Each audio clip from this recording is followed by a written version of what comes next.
നമസ്കാരം. ശ്രീമദ് ഭാഗവതം മൂലം പ്രഭാഷണം ഭാഗം 447 447. ഓം ഗം ഗണപതയേ നമഃ. ഓം സം സരസ്വതേ സ്വാഹ. ഓം ശ്രീ ഗുരുഭ്യോ നമഃ. ഓം ശ്രീ രംഗനാഥ ശർമ്മണേ നമഃ. നാരായണ നാരായണ നാരായണ നാരായണ നാരായണ നാരായണ നാരായണ നാരായണ നാരായണ നാരായണ നാരായണ. ഓം ശ്രീകൃഷ്ണാർപ്പണമസ്തു. ഓം ശ്രീകൃഷ്ണായ പരബ്രഹ്മണേ നമഃ. ഓം ശ്രീകൃഷ്ണായ പരമാത്മനേ നമഃ. ഹരേ രാമ രാമ രാമ ഹരേ ഹരേ, ഹരേ കൃഷ്ണ കൃഷ്ണ കൃഷ്ണ ഹരേ ഹരേ. ഓം ശ്രീ രുക്മിണി സത്യഭാമ സമേത ശ്രീ ഗോപാലകൃഷ്ണസ്വാമിനേ നമഃ. ശ്രീമദ് ഭാഗവതം ഓം നമോ ഭഗവതേ വാസുദേവായ പഞ്ചമസ്കന്ധം 1-ാം അധ്യായം. പഞ്ചമസ്കന്ധം 1-ാം അധ്യായം. രാജോവാച. ശ്ലോകം 1. പ്രിയവ്രതോ ഭാഗവത ആത്മാരാമ കഥം മുനേ ഗൃഹേ അരമദ യന്മൂലകർമ്മബന്ധ പരാഭവ. ഇതിൻ്റെ അർത്ഥം പറഞ്ഞതിൻ്റെ മുമ്പ് എനിക്കൊരു കാര്യം പറയാനുണ്ട്. ഈ പഞ്ചമസ്കന്ധം സത്യത്തിൽ അധികം ശ്ലോകങ്ങളല്ല, പ്രോസാണ്. കാരണം ഈവൻ വേദവ്യാസരുടെ മാനസിക അവസ്ഥ തന്നെ ഒരു വ്യവസ്ഥാപിതമായ മാർഗത്തിൽ നിന്ന് വ്യതിചലിച്ചു പ്രോസിലേക്ക്. കാരണം എന്താ? ഭക്തിയുടെ ആഴം. മറ്റത് കണക്ക് കൂട്ടിയിട്ടാണ് എഴുതുക. ഓരോ ശ്ലോകങ്ങൾ ഇത്ര അക്ഷരങ്ങൾ, ഇതിൻ്റെ മീറ്റർ ഇന്നതാണ് എന്നൊക്കെ കണക്കുണ്ട് നിനക്ക്.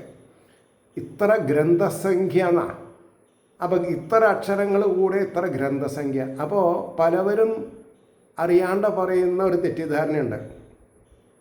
18,000 ഗ്രന്ഥസംഖ്യയാണ്, 14,000 ചില്ലാനം ശ്ലോകങ്ങളും. എല്ലാവരും 18,000 ഗ്രന്ഥം 18,000 ശ്ലോകങ്ങൾ എന്നൊക്കെ അടിച്ചു വിടും. അവർ മോശക്കാരായിട്ടല്ല. ഇതിൻ്റെ എല്ലാ ടെക്നിക്കാലിറ്റിയും എല്ലാവർക്കും മനസ്സിലായിക്കൊള്ളണമെന്നില്ല. മനസ്സിലായില്ലേ? അപ്പോൾ പറഞ്ഞത് പറയുക അത്രയല്ലേ നമുക്ക് ചെയ്യാൻ പറ്റുള്ളൂ. അപ്പോൾ ഈ ഗുരുനാഥന്മാരിലും വൈശിഷ്ട്യമുള്ള ആൾക്കാർ പറഞ്ഞത് നമുക്ക് മനസ്സിലാക്കാൻ സാധിക്കണം. അപ്പോൾ ഞാൻ മനസ്സിലാക്കിയിട്ടുള്ളത് ഈ 12 സ്കന്ധങ്ങളത്തെയും ഈ ശ്ലോകങ്ങൾ എണ്ണിയാൽ 14,000 ചില്ലാൻ. ഞാൻ എന്താ ഈ 14,000 ചില്ലാൻ എന്ന് പറയാൻ കാരണം, ചില വേർഷൻസിൽ ചില ശ്ലോകങ്ങളില്ല. ചിലതിൽ അരശ്ലോകങ്ങളാണ്, അത് ഒരു ശ്ലോകമായിട്ട് കണക്കാക്കും വേണം. ചിലതിൽ 3 ശ്ലോകങ്ങളുണ്ട്. അപ്പം അങ്ങനെയൊക്കെയുള്ള ടെക്നിക്കാലിറ്റിയിൽ ഞാൻ ഒരു അഭിപ്രായം പറഞ്ഞത് ശരിയല്ല. അതുകൊണ്ട് അത് റെസ്റ്റ് ഓഫ് യു ഞാൻ വിടുകയാണ് പറയുന്ന ശരിയല്ല. അപ്പം ഗ്രന്ഥസംഖ്യയാണ് 18,000 എന്നുള്ളത്, അത് പ്രത്യേകം ശ്രദ്ധിക്കണം. അപ്പോൾ ഇത് വായിക്കാൻ, ഈ പഞ്ചമസ്കന്ധം വായിക്കാൻ ബുദ്ധിമുട്ടാണ്. കാരണം പ്രോസാണ്. അതുകൊണ്ട് കൂട്ടക്ഷരങ്ങൾ വന്നാൽ വാക്കുകൾ കിട്ടിയിട്ടില്ലെങ്കിൽ നമ്മൾ ഞെരുങ്ങിപ്പോവും. അതുകൊണ്ട് ശ്രദ്ധിച്ചാൽ മതി. പ്രിയവ്രതോ ഭാഗവത ആത്മാരാമ കഥം മുനേ ഗൃഹേ അരമദ യന്മൂല കർമ്മബന്ധ പരാഭവം. അല്ലയോ മനനശീല. കീർത്തനം, മനനം. എന്താണ് ശ്രവണം, കീർത്തനം, മനനം എന്നാ. ശ്രവിച്ചത് കീർത്തിക്കുക, അതിനെ മനനം ചെയ്യണം. ആ മനനത്തിൽ നിന്നാണ് ധ്യാനം ഉണ്ടാവുള്ളൂ. മനനം ഇല്ലെങ്കിൽ ധ്യാനിക്കാൻ പറ്റില്ല. അപ്പോൾ മനനശീല ഭാഗവത ഭക്തനും ആത്മാവിൽ രമിക്കുന്നവനുമായ, ആത്മാവിൽ രമിക്കുമ്പോഴാണ് ആനന്ദം ഉണ്ടാവുള്ളൂ. അപ്പം നമ്മുടെ ഡെസ്റ്റിനി ആനന്ദിക്കാനാണെങ്കിലും ആത്മാരാമത്വം ഇല്ലെങ്കിൽ ബുദ്ധിമുട്ടായി.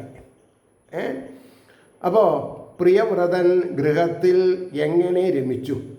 യാതൊരു കാരണത്താൽ കർമ്മങ്ങളോട് ബന്ധവും അവമാനവും ഭവിക്കുന്നു. പരാഭവ, അപമാനം എന്നല്ല, അവമാനം എന്നാ. നല്ല ശുദ്ധ മലയാളം, അത് ശ്രദ്ധിക്കണം. അവമാനം. അപ്പോൾ അതിൻ്റെ ഭാവാർത്ഥം പറയുന്നതിന് മുമ്പേ ആ പഞ്ചമസ്കന്ധത്തിന് ഒരു പ്രിയാമ്പിൾ പറഞ്ഞിട്ടുണ്ട്, ശ്രദ്ധിച്ചോളൂ. 4-ാമത്തെ സ്കന്ധത്തിൽ 31 അധ്യായങ്ങൾ കൊണ്ട് വിസർഗലീല വിവരിച്ച ശേഷം സർഗം വിസർഗം. അപ്പോൾ ഈ വിസർഗ ലീല എന്നുള്ളത് 2-ാമത്തെയാണ്. ആദ്യത്തെ 1-ാമത്തെ സർഗവും സർഗം, ഇത് വിസർഗം. ഇനി 3-ാമത്തതാണ് ഇതിൽ പറയുന്നത്. ഈ 3-ാമത്തത് എന്താണ്? അതുകൊണ്ടാണ് 26 അധ്യായങ്ങൾ കൊണ്ട് സ്ഥാനം എന്ന ലീല വർണ്ണിക്കുവാൻ പോകുന്നു.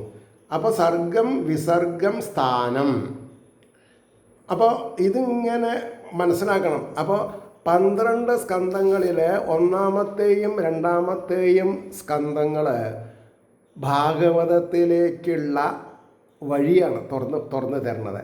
അപ്പോൾ 10 ഗുണങ്ങളാണ് മഹാപുരാണത്തിന്, ബാക്കി 5, 7 ഉള്ളതൊക്കെയാണ് ബാക്കിയൊക്കെ. അപ്പോൾ 10 ഗുണങ്ങളുള്ള ഈ ഭാഗവതത്തിൽ 3-ാമത്തെ സ്കന്ധം മുതൽക്കാണ് 1, 2 എന്ന് തുടങ്ങുക. 3-ാമത്തത് 1, 4-ാമത്തത് 2, 5-ാമത്തത് 3, ഇങ്ങനെ പോവും. അപ്പോൾ സ്ഥാനം എന്ന ലീല വർണ്ണിക്കുവാൻ പോകുന്നു. അതത് പദാർത്ഥങ്ങളെ അതതിൻ്റെ മര്യാദയിൽ നിലനിർത്തുന്നതുമായ ഈശ്വരശക്തിയെ സ്ഥിതി എന്ന ശബ്ദത്താൽ കാണിച്ചിരിക്കുന്നു. പ്രകൃത്യാ സിദ്ധങ്ങളായ പദാർത്ഥങ്ങൾ 24. ജീവഭാവം ബ്രഹ്മഭാവം എന്ന ഭേദത്താൽ ആത്മാവിനെ 2ആയിട്ട് കാണിച്ചിരിക്കുന്നതിനാൽ ആകെ 26 പദാർത്ഥങ്ങൾ അടങ്ങിയ സ്ഥിതിലീലയെ വർണ്ണിക്കുന്ന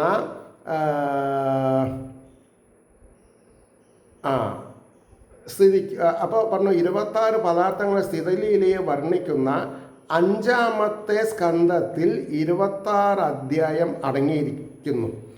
അപ്പോൾ പിന്നെ 1 സർഗം വിസർഗം 3, 4, 5. അപ്പോൾ അവിടെ എനിക്ക് തന്നെ ഒരു തെറ്റ് പറ്റിയിട്ടുണ്ട്. ഇവിടെ സ്ഥാനം എന്ന ലീലയെ വർണ്ണിക്കാൻ പോകുന്നു എന്നാണ് പറഞ്ഞത്. അപ്പോൾ ഈ സ്ഥിതി എന്നുള്ളത് എന്താണെന്നുള്ളത് നമുക്ക് മനസ്സിലാക്കാം. മനസ്സിലാക്കിയിട്ട് ഞാൻ പറഞ്ഞു തരാം. കുറച്ച് ഹോംവർക്ക് ചെയ്താൽ കണ്ടുപിടിക്കാവുന്നതേ ഉള്ളൂ അത്. അപ്പോൾ അടങ്ങിയിരിക്കുന്നു. സ്ഥിതിയെ സ്വരൂപസ്ഥിതി ദേശസ്ഥിതി എന്ന ഭേദത്താൽ 2ആയിട്ടും അതിൽ സ്വരൂപസ്ഥിതി 3 വിധം, ദേശസ്ഥിതി 3 വിധം, ഇങ്ങനെ 6മായിട്ടും പറയുന്നത് കൊണ്ട് സ്വരൂപസ്ഥിതിയെ വർണ്ണിക്കുന്ന പ്രകരണം 3, ദേശസ്ഥിതിയെ വർണ്ണിക്കുന്ന പ്രകരണം 3, ഇപ്രകാരം 26 അധ്യായങ്ങളിൽ കൂടി 6 പ്രകരണങ്ങൾ അടങ്ങിയിരിക്കുന്നു. അപ്പോൾ അവിടെ സ്ഥാനം എന്നുള്ളത് എന്താണ്? സ്ഥിതിയാണ്. അതവിടെ നോട്ടെ. അപ്പോൾ നമുക്ക് പ്രശ്നമായിട്ടില്ല കേട്ടോ. അപ്പോൾ പറയണു, ഇപ്രകാരം 26 അധ്യായങ്ങളിൽ കൂടി 6 പ്രകരണങ്ങൾ അടങ്ങിയിരിക്കുന്നു. ശ്രീകൃഷ്ണനിൽ ഭക്തി കൊണ്ടും യോഗാഭ്യാസം കൊണ്ടും ജ്ഞാനം കൊണ്ടും, അതായത് ഭക്തി വേണം, യോഗാഭ്യാസം വേണം, ജ്ഞാനം കൊണ്ടും, ഇങ്ങനെ 3 വിധങ്ങളിൽ സ്വരൂപസ്ഥിതിയെയും ഭൂമിയുടെ സ്ഥിതി, ഊർധ്വലോകങ്ങളുടെ സ്ഥിതി, അധോലോകങ്ങളുടെ സ്ഥിതി, ഇങ്ങനെ 3 വിധത്തിൽ ദേശസ്ഥിതിയെയും വിഭജിച്ചിരിക്കുന്നു. 6 പ്രകരണങ്ങൾ എന്ന് പറഞ്ഞത് ഈ 6 വിഭാഗങ്ങളെക്കുറിച്ചാകുന്നു. അതിൽ ശ്രീകൃഷ്ണൻ 6 ഗുണങ്ങൾ തികച്ചും ഉള്ളതുകൊണ്ട് ശ്രീകൃഷ്ണസ്തു ഭഗവാൻ സ്വയം, അതായത് 6 ഗുണങ്ങൾ ഉള്ളതുകൊണ്ടാണ് കൃഷ്ണസ്തു ഭഗവാൻ സ്വയം എന്ന് പറയുന്നത്. അപ്പോൾ അതിൽ എങ്ങനെയാണ് ചോദിക്കുകയാണെങ്കിൽ, ഭഗവാൻ എന്ന ശബ്ദം ശ്രീകൃഷ്ണന് തന്നെ യോജിക്കുന്നത് എന്നാണ് ഭാഗവത സിദ്ധാന്തം. ഈ 6 ഗുണങ്ങളെ പ്രതിപാദിക്കുന്ന അധ്യായങ്ങൾ 6. യോഗത്തിന് 8 അംഗങ്ങൾ ഉള്ളതുകൊണ്ട് അതിനെ പ്രതിപാദിക്കുന്ന അധ്യായങ്ങൾ 8.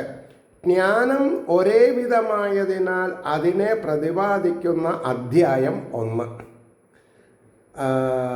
ഇങ്ങനെ 15 അധ്യായങ്ങൾ സ്വരൂപസ്ഥിതിയെ പ്രതിപാദിക്കുന്നവ. ഭൂമിയിൽ പഞ്ചഭൂതങ്ങളുടെ പ്രാധാന്യത്തെ കാണിപ്പാനായിട്ട് 5 അധ്യായങ്ങൾ കൊണ്ട് ഭൂലോകസ്ഥിതിയെയും ഊർധ്വലോകങ്ങളും അധോലോകങ്ങളും ത്രിഗുണങ്ങളെ ആശ്രയിച്ചിരിക്കുന്നതിനാൽ 3 അധ്യായങ്ങൾ കൊണ്ട് ഊർധ്വ അധോലോകങ്ങളെയും വർണ്ണിച്ചിരിക്കുന്നു. ഇങ്ങനെ 26 അധ്യായങ്ങളുടെ ആവശ്യകതയെ ധരിക്കുന്നത് കൊണ്ട് പഞ്ചമസ്കന്ധത്തിൽ വർണ്ണിക്കുവാൻ പോകുന്ന വിഷയങ്ങളുടെ സമഷ്ടിയെ മനസ്സിലാക്കാം. സമഷ്ടി ചൈതന്യം ഈ ജ്ഞാനത്തെ ഹൃദയത്തിൽ വെച്ചുകൊണ്ട് പഞ്ചമസ്കന്ധത്തിലേക്ക് പ്രവേശിക്കാം എന്ന് പറഞ്ഞു. ഇനി പറയണോ, 4-ാമത്തെ സ്കന്ധം അവസാനിക്കുമ്പോൾ പ്രിയവ്രതൻ്റെ ചരിത്രവും പറയാം, കേൾക്കുക എന്ന് അരുളി ചെയ്ത കരുണാമൂർത്തിയായ ശ്രീ ശുകനോട് പരീക്ഷിത്ത രാജാവ് ചോദിക്കുന്നു, ഹേ മുനെ, ഭഗവത് ഭക്തനും ആത്മാരാമനുമായ പ്രിയവ്രതൻ എങ്ങനെ ഗൃഹസ്ഥാശ്രമത്തിൽ രമിച്ചു? ആത്മജ്ഞാനത്തിനും കർമ്മബന്ധത്തിനും മൂലകാരണം ഗൃഹസ്ഥാശ്രമ സ്വീകാരമല്ലയോ? വിവേകിയായ പ്രിയവ്രതൻ അതിനെ സ്വീകരിച്ചതായി അറിയുന്നതിൽ ആശ്ചര്യം തോന്നുന്നു എന്നാണ് പറഞ്ഞത്. ഇനി അത് മാത്രമാണ് 1-ാം ശ്ലോകത്തിൻ്റെ ഭാവാർത്ഥം. ബാക്കിയുള്ളതൊക്കെ പഞ്ചമസ്കന്ധത്തിനെ പറ്റിയിട്ടാണ് പറഞ്ഞത്. അത് ശ്രദ്ധിച്ചാൽ മതി. 2 നൂനം മുക്തസംഗാനാം താദൃശാനാം ദുജർഷഭ ഗൃഹേഷാഭിനിവേശോ അയം പുംസാം ഭവിതുമർഹതി. ബ്രാഹ്മണശ്രേഷ്ഠ, സംഘവിമുക്തന്മാർക്ക് ആ മാതിരി ഭൂമാന്മാർക്ക് ഗൃഹങ്ങളിൽ സാമാന്യമായ ആസക്തി ഭവിപ്പാൻ സംഗതിയില്ലെന്ന് നിശ്ചയം. എന്തുകൊണ്ടാണ് പ്രിയവ്രതൻ്റെ കാര്യത്തിൽ എത്ര താല്പര്യം ഉണ്ടായത്? അദ്ദേഹം ഒരു ബോൺ ഫൈറ്ററാണ്. അപ്പോൾ സംസാര ജീവിതം ഇല്ല അദ്ദേഹത്തിന്. പിന്നെ എന്തിനാണ് വിവാഹം കഴിച്ചത് എന്നാണ് ചോദിച്ചത്. അപ്പോൾ പറയണു, ഹേ ബ്രാഹ്മണോത്തമ, ഗൃഹങ്ങളിൽ സാധാരണ ജനങ്ങൾക്കുണ്ടാകുന്ന ആസക്തി ദോഷദർശനം നിമിത്തം തെറ്റായ കാര്യങ്ങളിൽ അഭിവാഞ്ച വരെ കാരണമാണെന്നാണ് പറഞ്ഞത്. അപ്പോൾ ശരിയായ കാര്യങ്ങളിൽ ശ്രദ്ധയുണ്ടായാൽ ഗൃഹസ്ഥാശ്രമത്തിൽ ആസക്തി കമ്മിയായിട്ട് കിട്ടും. അതാണ് ആധ്യാത്മിക ജീവിതം വിജയിക്കണമെന്നുണ്ടെങ്കിൽ ആസക്തി ഇല്ലാതെ കണ്ടാവണം. ഭൗതികതയുടെ ആസക്തി ഈശ്വരീയതയിൽ ഉണ്ടാവും വേണം. അപ്പോൾ പറഞ്ഞു, ജനങ്ങൾക്ക് ദോഷദർശനം നിമിത്തം സർവ്വ വിഷയങ്ങളെയും പരിത്യജിച്ചിരിക്കുന്ന പ്രിയവ്രത തുല്യന്മാരായ മഹാജനങ്ങൾക്കുണ്ടാകുവാൻ ഇല്ലെന്നത് നിശ്ചയം തന്നെ എന്ന് പറഞ്ഞു. ഇനി 3-ാമത്തെ ശ്ലോകം എന്താ പറഞ്ഞത്? മഹതാം ഖലു വിപ്രർഷേ ഉത്തമ ശ്ലോകപാദയോ ഛായാ നിർവൃത ചിത്താനാം ന കുടുംബേ സ്പൃഹാം അധീ. അപ്പോൾ പറഞ്ഞു, ഹേ ബ്രാഹ്മണ ശ്രേഷ്ഠ, ഉത്തമ ശ്ലോകപാദയോ, ഈശ്വരൻ്റെ പാദങ്ങളുടെ അങ്ങനെയല്ല, അത് ഞാൻ ആവശ്യമില്ലാണ്ട പദങ്ങളും വായിച്ചു, അതേ കുഴപ്പമായത്. ഹേ ബ്രാഹ്മണ ശ്രേഷ്ഠ, ഈശ്വരൻ്റെ പാദങ്ങളുടെ ഛായയിൽ ആനന്ദിച്ചിരിക്കുന്ന ചിത്തത്തോടു കൂടിയ മഹാന്മാർക്ക് കുടുംബത്തിൽ ആഗ്രഹമുള്ള ബുദ്ധി ഇല്ല, നിശ്ചയം. അതാണ്. അതുകൊണ്ട് തെറ്റില്ല.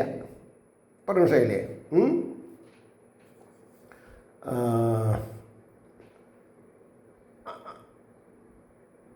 അപ്പോൾ പറയണു,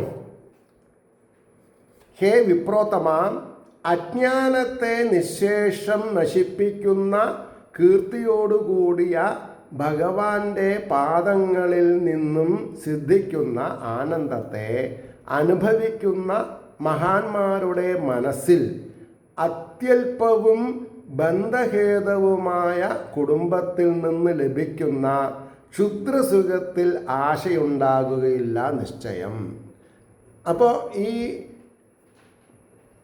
ഭാര്യ ഭർത്തൃ ബന്ധത്തിൽ നിന്ന് കിട്ടുന്ന സുഖം ക്ഷുദ്രമാണ്, നാശത്തിലേക്ക് പോകണമെന്നാണ് പറഞ്ഞത്.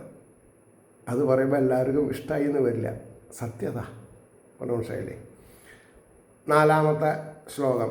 സംശയോ അയം മഹാൻ ബ്രഹ്മൻ ധാരാഗാരസുതാദിഷു. ഐദർ സ്പൗസിനെ പറ്റി പിന്നെ വീടിനെ പറ്റി, മക്കളെ പറ്റി, ഇങ്ങനെയാണ് ദുഃഖം ഉണ്ടാവുന്നത്. സക്തസ്യ യൽ സിദ്ധിരഭൂത് കൃഷ്ണേ ചമതിരച്യുതാം. കൃഷ്ണനിൽ മതി ഉണ്ടായാൽ, മതി എന്ന് പറഞ്ഞാൽ മനസ്സുണ്ടായാൽ അച്യുതനായി തീരാം, ച്യുതിരഹിതനായ ഭഗവാനായിട്ട് തീരാം തന്നെ പറയാം.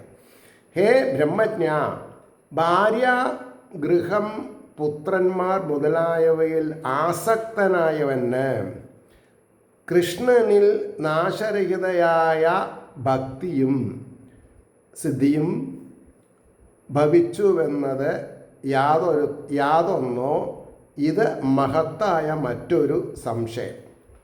അതായത് വിവാഹം കഴിഞ്ഞു, 1-2 കുട്ടികളായി, ഐദർ സ്പൗസ് മരിച്ചു വിചാരിക്കുക.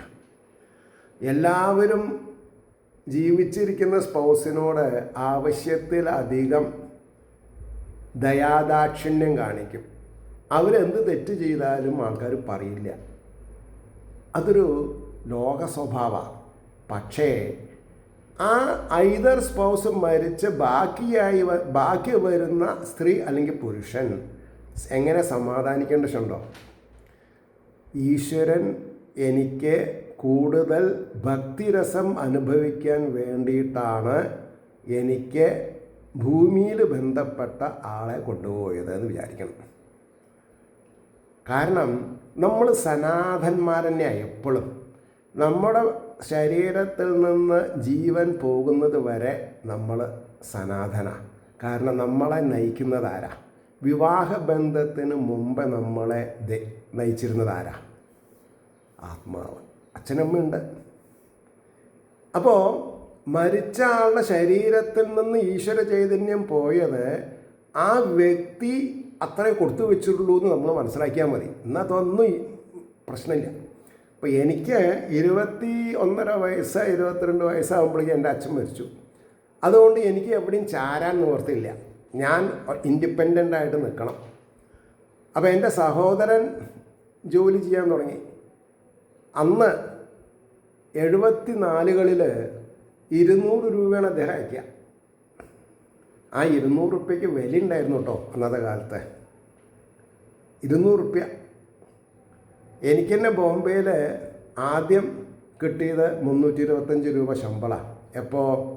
75 തുടക്കത്തിൽ ഒരു 3 മാസം. പിന്നെ 325 300ആയി. പിന്നെ ആ 300 1 മാസം 2 മാസം കഴിഞ്ഞപ്പോൾ 460ആയി. അതൊരു കൊല്ലം കഴിഞ്ഞ് ഇൻക്രിമെൻ്റ് വരുമ്പോഴേക്കും എനിക്ക് 535 റുപ്യ ടോട്ടൽ സാലറി ഉള്ള ഗവൺമെൻറ് ജോലി കിട്ടി. 330 ബേസിക്കിൽ. അത് ചരിത്രമാണ്. അപ്പോൾ ഞാൻ 200 റുപ്യ അമ്മയ്ക്ക് അയച്ചിരുന്നു 535 കിട്ടുമ്പോൾ. വിവാഹം കഴിഞ്ഞ് ഞാൻ ജോയിൻ ചെയ്യുമ്പോൾ എൻ്റെ ശമ്പളം 825 റുപ്യ.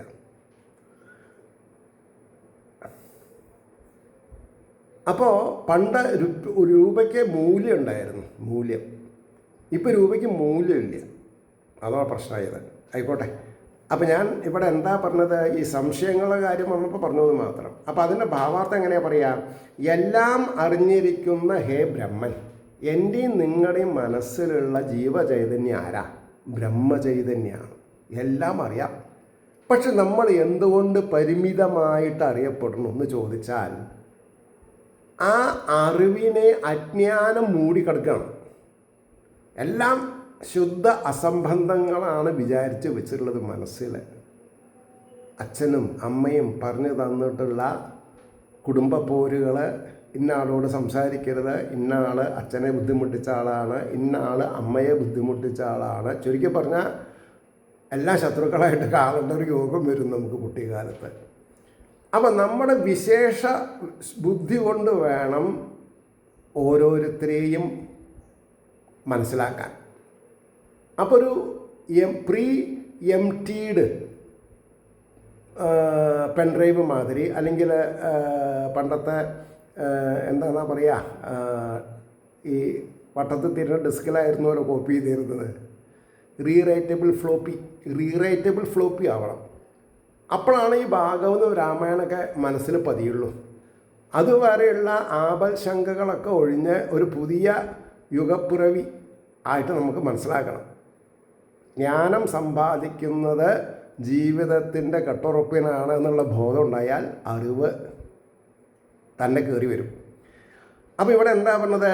എല്ലാം അറിഞ്ഞിരിക്കുന്ന ഹേ ബ്രഹ്മൻ, ഭാര്യ പുത്ര ധനാദി ഭാവങ്ങളിൽ ആസക്തനായിരുന്ന പ്രിയവ്രതന് ശ്രീകൃഷ്ണനിൽ അചഞ്ചലമായ ഭക്തിയും അവസാനം മോക്ഷവും, അന്തേ എന്നാണ് വാചകം, അവസാനം മോക്ഷവും ലഭിച്ചു എന്നത് കേട്ടതിൽ മഹാസംശയം ജനിക്കുന്നു. അങ്ങ് അതിനെ തീർത്ത് തരണം എന്നാ. ഇതിപ്പോൾ ആരോടെ ചോദിക്കാൻ പറ്റുള്ളൂ? ബുദ്ധിയുള്ളവരോടെ ചോദിക്കാൻ പറ്റുള്ളൂ. ശ്രീ ശുഗാവാച. അപ്പോൾ പരീക്ഷത്ത് ഇത്രയൊക്കെ ചോദിച്ചപ്പോൾ ശുഗബ്രഹ്മർഷി വായ തുറന്നു. എന്താ പറഞ്ഞത്? അഞ്ചാമത്തെ ശ്ലോകം 4 വരി ശ്ലോകമാണ്. ബാടമുക്തം ഭഗവത ഉത്തമ ശ്ലോകസ്യ ശ്രീമച്ചരണാരവിന്ദമകരന്തരസ ആവേശിത ചേതസോ. പ്രോസട്ടോ. ഭാഗവത പരമഹംസ ദ്വൈതകഥാം കിഞ്ചിത് അന്തരായ വിഹതാം സ്വാം ശിവതമാം പദവീം ന പ്രായേണ ഹിന്നുന്തി. ഇങ്ങനെയാണ് അതിൻ്റെ ഘടന. അപ്പോൾ പറഞ്ഞത് പരമാർത്ഥം അജ്ഞാനത്തെ നശിപ്പിക്കുന്ന കീർത്തിയോട് കൂടിയ. ഇപ്പോൾ പറഞ്ഞെടുത്തേ ഉള്ളൂ ഞാൻ. ആ റിലേറ്റബിൾ ഫ്ലോപ്പി ആയിരിക്കണം. ജ്ഞാനത്തെ അജ്ഞാനാണ് മൂടിയിരിക്കുന്നത്. ഇതൊന്നും പറയാനുള്ള ശക്തി എനിക്കില്ല. പക്ഷെ ഭഗവാൻ നമ്മുടെ ഉള്ളിലിരുന്നിട്ട് വായയിൽ ഇങ്ങനെ കുത്തി നിറച്ച് തരും. പിന്നെ വരുന്ന ശ്ലോകത്തിൽ അതായിരിക്കും. അപ്പോൾ അജ്ഞാനത്തെ നശിപ്പിക്കുന്ന കീർത്തിയോടുകൂടിയ ഭഗവാന്റെ ശ്രീമത്തായ, അതായത് ഐശ്വര്യപൂർണമായ ചരണാരവിന്ദത്തിലെ തേൻ ഊറിയതിനെ അനുഭവിക്കുന്നതിൽ നിന്നാണ് വാക്ക്. ശ്രീമത്തായ ചരണാരവിന്ദത്തിലെ മകരന്തത്തെ അനുഭവിക്കുന്നതിൽ വയ്ക്കപ്പെട്ട മനസ്സോടുകൂടിയവർ ഭഗവത് ഭക്തന്മാരായ പരമഹംസന്മാർക്ക് പ്രിയമായ കഥയെ വിഘ്നത്താൽ അല്പം വിച്ചിത്തി നേരിട്ടാലും, അതായത് എന്തെങ്കിലും കാരണങ്ങളെ കൊണ്ട് ഹർഡിൽസ് ഉണ്ടായാലും, ചില പുസ്തകമൊക്കെ വയ്ക്കുമ്പോൾ ചിലത് ഇങ്ങനെ കയറ്റവർക്കൊക്കെ ഉണ്ട്. അപ്പോൾ അതൊക്കെ നേരാക്കാം, അതെ ശരിയാവുള്ളൂ.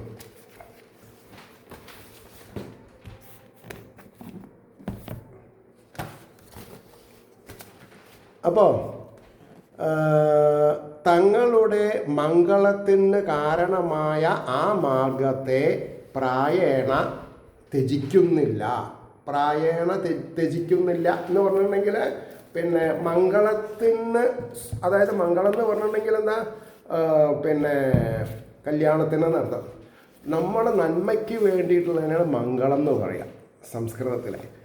അപ്പോൾ പറയണു, ശ്രീ ശുഗമുനി അരുൾ ചെയ്തു. എന്താ? ഭഗവത് ഭക്തന്മാർക്ക് ഗൃഹാഭിനിവേശം ജനിക്കുകയില്ലെന്ന് പറഞ്ഞത് സത്യം തന്നെ. എങ്കിലും ചില പ്രതിബന്ധങ്ങൾ നിമിത്തം ഗൃഹാശ്രമത്തിൽ പ്രവേശവും പൂർവസംസ്കാര ബലത്താൽ അതിൽ നിന്ന് പിന്നെയും നിവൃത്തിമാർഗത്തിൽ പ്രവേശമുണ്ടാകുന്നതിന് വിരോധമില്ലെന്ന് ധരിപ്പിച്ചും കൊണ്ട് രാജാവിൻ്റെ സംശയത്തെ പരിഹരിക്കുന്നു. ഇവിടെ ആരാ രാജാവ്? പരീക്ഷിത്ത് മഹാരാജാവ്.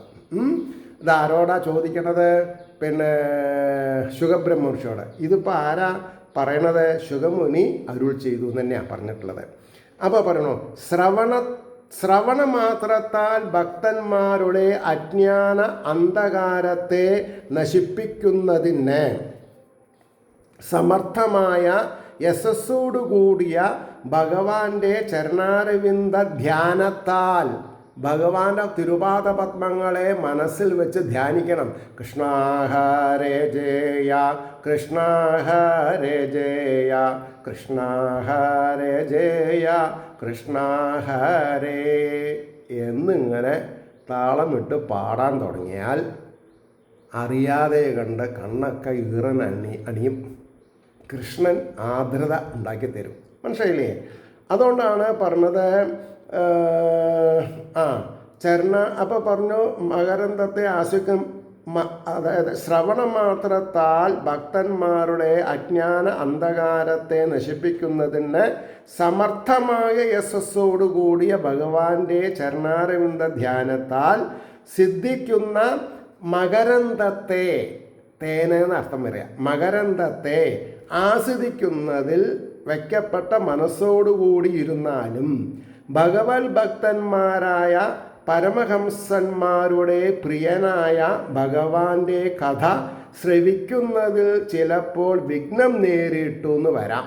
അതൊരു പരീക്ഷണമാണ്, ട്രയൽ ആൻഡ് എറർ ബേസിസിൽ. എന്നാലും അവരെ ഏറ്റവും ആനന്ദിപ്പിക്കുന്ന ഈ പരമപദവിയിൽ ചിരകാലം ചെയ്ത പരിശ്രമം നിമിത്തം ആ മാർഗത്തെ അവർ തീരെ ഉപേക്ഷിക്കുകയില്ല. പൂർവാഭ്യാസ ബലത്താൽ, പണ്ട് പഠിച്ചിട്ടുള്ളതിൻ്റെ അഭ്യാസ ബലത്താൽ വീണ്ടും ഭജനമാർഗത്തിൽ തന്നെ അവർക്ക് പ്രവേശം ലഭിക്കും. ഞാനൊക്കെ അങ്ങനെ പറ്റിയതാ. അല്ലാണ്ട് ഈ ജന്മത്തിൽ ഞാൻ അധികം സ്കൂളിൽ പോയിട്ടൊന്നും പഠിച്ചിട്ടില്ല, കോളേജിലേക്ക് ഞാൻ പോയിട്ടുമില്ല. പറഞ്ഞില്ലേ, പറയുമ്പോൾ ഞാൻ പട്ടാമ്പിക്കാരനാണ്. ശ്രീ നീലകണ്ഠ ഗവൺമെൻറ് സാൻസ്ക്രിറ്റ് കോളേജൊക്കെ ഉള്ള സ്ഥല പഠിക്കാൻ പറ്റിയില്ല. പക്ഷെ പൂർവ്വവാസന ഉള്ളത് കൊണ്ട് ഞാൻ രക്ഷപ്പെട്ടു. സത്യം അതാണ്ടായത്. ഇനി ആറാമത്തെ ശ്ലോകം എന്ന് പറയാൻ വയ്യ, പ്രോസാണ്. ശ്രദ്ധിക്കുക. യർഹിവാവഹരാജൻ സരാജപുത്ര പ്രിയവ്രത പരമഭാഗവതോ നാരദസ്യ ചരണോപസേവയാഞ്ജസാവഗത പരമാർത്ഥസതത്വോ ബ്രഹ്മസത്രേണ ദീക്ഷിഷ്യമാണോ അവനീതല പരിപാലനായാം ആപ്നാദ പ്രവരഗുണഗണൈ ഏകാന്ധഭാജനതയാ സ്വപിത്രോപ ആമന്ത്രിതോ ഭഗവതി വാസുദേവ ഏവാവ്യവധാന സമാധിയോഗേന സമാവേശിത സകലകാരക ക്രിയാകലാപോ നൈവാഭ്യനന്ദദ്യദ്യഭി തദപ്രത്യാപ്നാദവ്യം തദധികരണ ആത്മനോ അന്യസ്മാദസദോ അഭി പരാഭവം അന്വേഷമാണഃ. ഇതാണ് ശ്ലോകം എന്ന് പറഞ്ഞാൽ ശ്ലോകം, പ്രോസ എന്ന് പറഞ്ഞാൽ പ്രോസ കേട്ടോ. അതിന് എന്തൊക്കെയാണ് പറഞ്ഞത്? വാക്കാർത്ഥം: ഹേ രാജാവേ, എപ്പോൾ രാജകുമാരനും പരമഭക്തനുമായ ആ പ്രിയവ്രതൻ നാരദൻ്റെ പാദസേവ ചെയ്തതുകൊണ്ട് പ്രയാസം കൂടാതെ അറിയപ്പെട്ട പരമാർത്ഥ തത്വത്തോടു കൂടിയവനായിട്ടും ഞാനും അങ്ങനെയാണ്.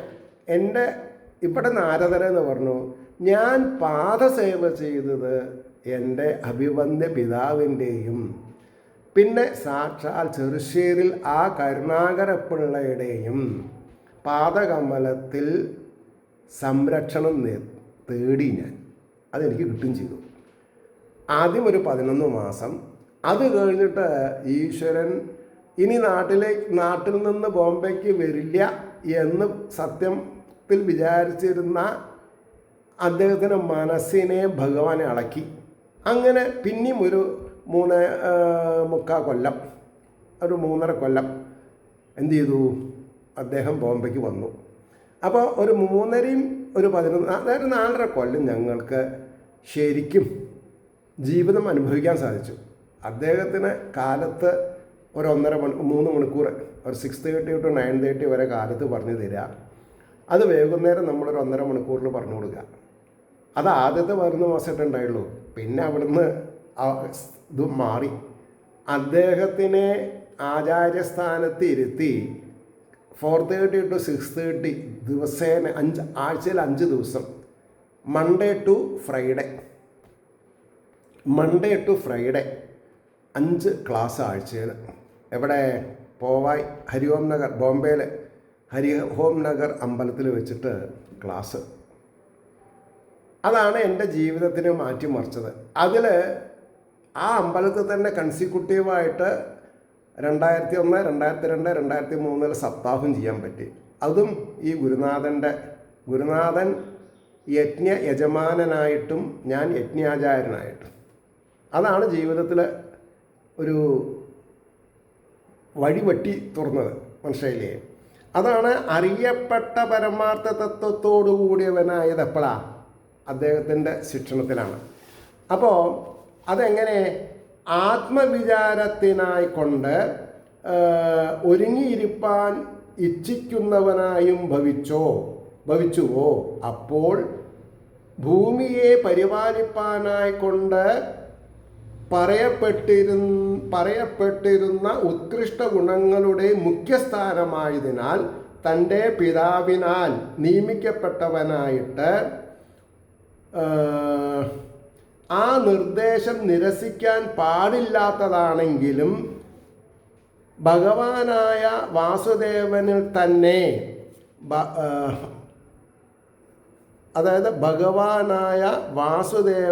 തന്നെ മറവില്ലാത്തതായ സമാധിയോഗത്താൽ സമർപ്പിക്കപ്പെട്ട സകല ഇന്ദ്രിയങ്ങളുടെ ക്രിയാസമൂഹത്തോടു കൂടിയവനാകയാൽ. ആ വാക്കിൻ്റെ അർത്ഥം എന്താണ്? സകല ഇന്ദ്രിയങ്ങളുടെ ക്രിയാസമൂഹത്തോടു കൂടിയവനാകയാൽ ആ സ്ഥാനത്തിൽ മിഥ്യാഭൂതമാണെങ്കിലും അന്യത്തിൽ നിന്ന് ആത്മാവിൻ്റെ തിരസ്കാരത്തെ ആലോചിക്കുന്നവനായിട്ട് അതിനെ അഭിനന്ദിച്ചില്ല. ഒന്നും മനസ്സിലായിട്ടുണ്ടാവില്ല. അപ്പോൾ അതിന് ഭാവാർത്ഥം പറഞ്ഞാൽ മനസ്സിലാവും. എങ്ങനെയത്? പ്രിയവ്രതന് ഭഗവാന്റെ ഇച്ഛാരൂപമായ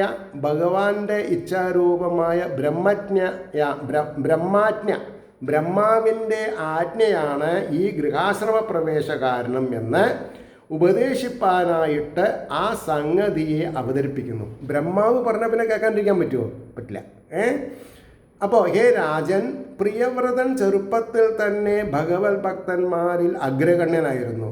ശ്രീ നാരദമുനിയുടെ പാദസേവ ചെയ്തതിൻ്റെ ഫലമായിട്ട് ആത്മാവിൻ്റെ യഥാർത്ഥ സ്വരൂപത്തെ ധരിച്ചു. കുട്ടിക്കാലത്ത് ആത്മധ്യാനത്തോടുകൂടി തന്നെ ജന്മകാലം മുഴുവനും കഴിക്കണമെന്നും ആഗ്രഹിച്ചു. ഈ അവസ്ഥയിൽ പ്രിയവ്രതൻ ഇരിക്കുമ്പോൾ അദ്ദേഹത്തിൻ്റെ പിതാവ് രാജപരിപാലനത്തിൽ പ്രവേശിക്കണം എന്നാവശ്യപ്പെട്ടു. അതിനു കാരണം രാജ്യത്തെ ധർമ്മപ്രകാരം പരിപാലിപ്പാൻ വേണ്ടുന്ന ഉത്കൃഷ്ട ഗുണങ്ങൾ പുത്രനിൽ പൂർണ്ണമായിട്ടുണ്ട് എന്ന് പിതാവ് അറിഞ്ഞിരുന്നു. സമാധിയോഗത്തിൻ്റെ പരിപൂർണത നിമിത്തം സാക്ഷാൽ ശ്രീ വാസുദേവനിൽ തന്നെ സകല ഇന്ദ്രിയ വ്യാപാരങ്ങളെയും സമർപ്പിച്ചുകൊണ്ടാണ് പ്രിയവ്രതൻ ഇരിക്കുന്നതെങ്കിലും രാജാധികാരത്തിൽ ഏർപ്പെടുമ്പോൾ മിഥ്യാഭൂതമായ പ്രപഞ്ചകാര്യം നിമിത്തം, പ്രപഞ്ചകാര്യം മിഥ്യാഭൂതാണെന്ന് പറഞ്ഞത് നമുക്ക് മനസ്സിലാക്കണം. അതിൽ നിന്ന് യാതൊരു എക്സ്ക്യൂസും ഇല്ല. ആത്മവിസ്മൃതി വന്നു പോകും. മിഥ്യാബോധത്തിലിരിക്കുമ്പോൾ ആത്മവിസ്മൃതി വന്നു പോകുമെന്ന് ഊഹിച്ചതിനാൽ നിരസിക്കാൻ പാടില്ലാത്തതാണെങ്കിലും പ്രിയവ്രതൻ പിതാവിൻ്റെ ആജ്ഞയെ അഭിനന്ദിച്ചില്ല എന്ന് പറഞ്ഞു. അവിടെ നിർത്താം. അടുത്ത ശ്ലോകം മുതൽക്ക് നമ്മൾക്ക് അടുത്ത എപ്പിസോഡിൽ പറയാം. ഏവർക്കും ശ്രീഹരിയുടെ അനുഗ്രഹാശിസ്സുകൾ നിർലോഭമുണ്ടാവട്ടെ എന്ന് സമാശ്വസിക്കുകയും അതോടുകൂടി ലോകാസമസ്ത സുഖിനോ ഭവന്തു ആയിരിക്കട്ടെ നമ്മുടെ പ്രാർത്ഥന എന്ന് സ്മരിക്കുകയും ചെയ്തുകൊണ്ട് വാക്കുകൾ ഉപസംഹരിക്കുന്നു. നമസ്കാരം. നാളെ കാണാം.